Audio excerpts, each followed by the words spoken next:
آپ نے پوچھا معلوم ہو گیا تمہیں کہ آج مال آ رہا ہے؟ فرمایا جی۔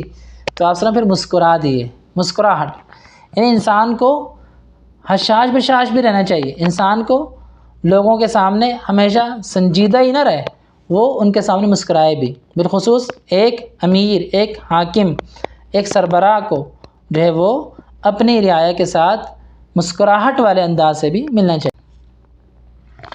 تو اس حدیث سے یہ بات ثابت ہوتی ہے کہ جہاد کی برکت ہے۔ دیکھیں اسلامی سلطنت کہاں تک پھیل گئی؟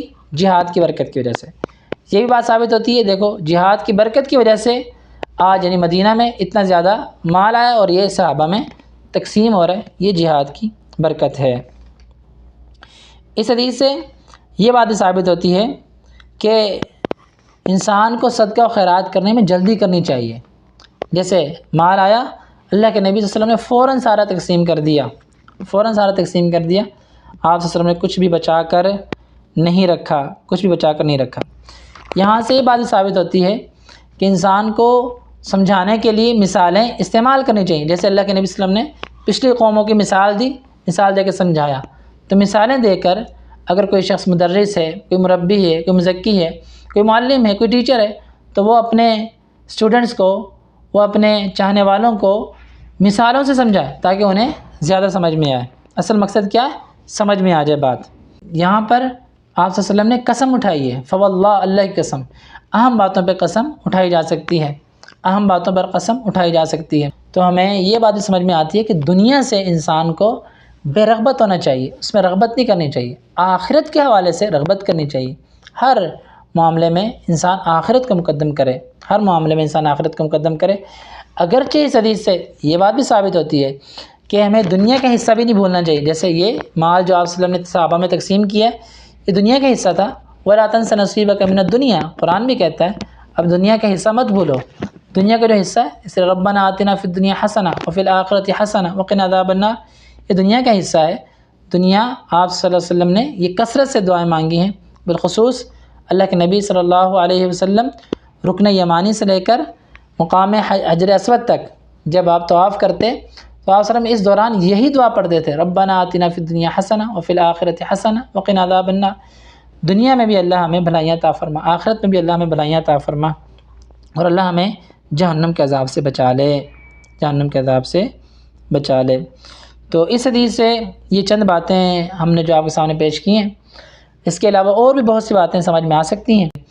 یعنی یہ چند جو اہم مسائل ہیں ہم نے اس حدیث سے اخذ کیے ہیں۔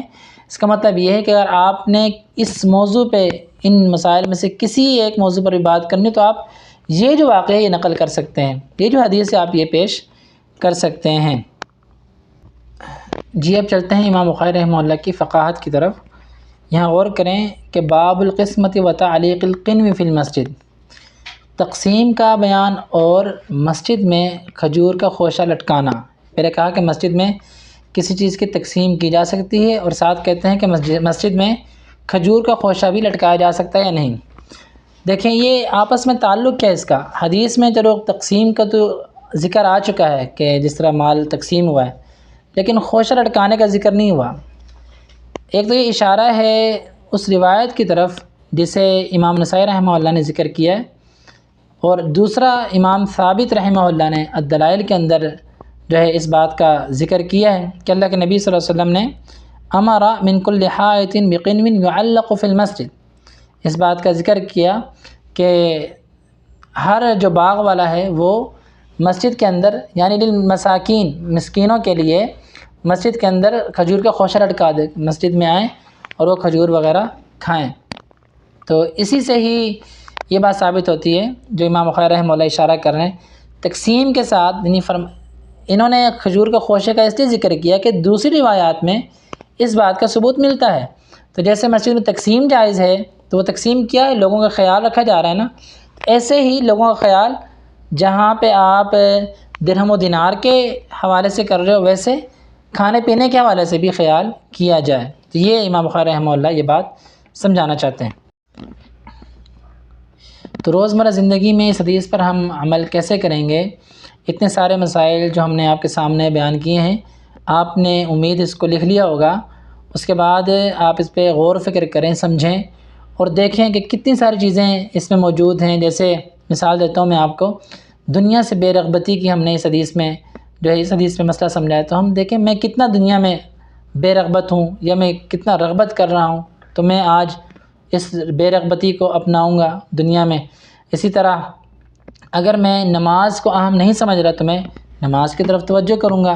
اسی طرح میں اگر اسلامی ریاست سے محبت نہیں کر رہا تو میں اسلامی ریاست سے محبت کروں گا. اسی طرح میں مساجد میں لوگوں کا خیال اگر نہیں کر رہا تو میں خیال کروں گا. لوگوں کے لیے مسجد میں جو ہے وہ عمدہ چیزوں کا جو ہے وہ خیال، عمدہ چیزیں لوگوں کے لیے مسجد میں عمدہ چیزیں جو ہے بہترین چیزیں ہیں وہ پیش کروں گا. جیسا کہ ہم نے کھجور کے خوشے وغیرہ کا ذکر کیا. اس طرح مال کی تقسیم ہوئی. اس طرح کہ یہاں بھی سعودی عرب کے اندر مساجد میں آپ کو پانی بھی ملتا ہے، اور انہوں نے مسجد میں کھجوریں بھی رکھی ہوتی ہیں کہ اگر کوئی شخص آئے اسے بھوک لگی ہو تو وہ کھجور کھائے اور پانی پیے اور دعا دے.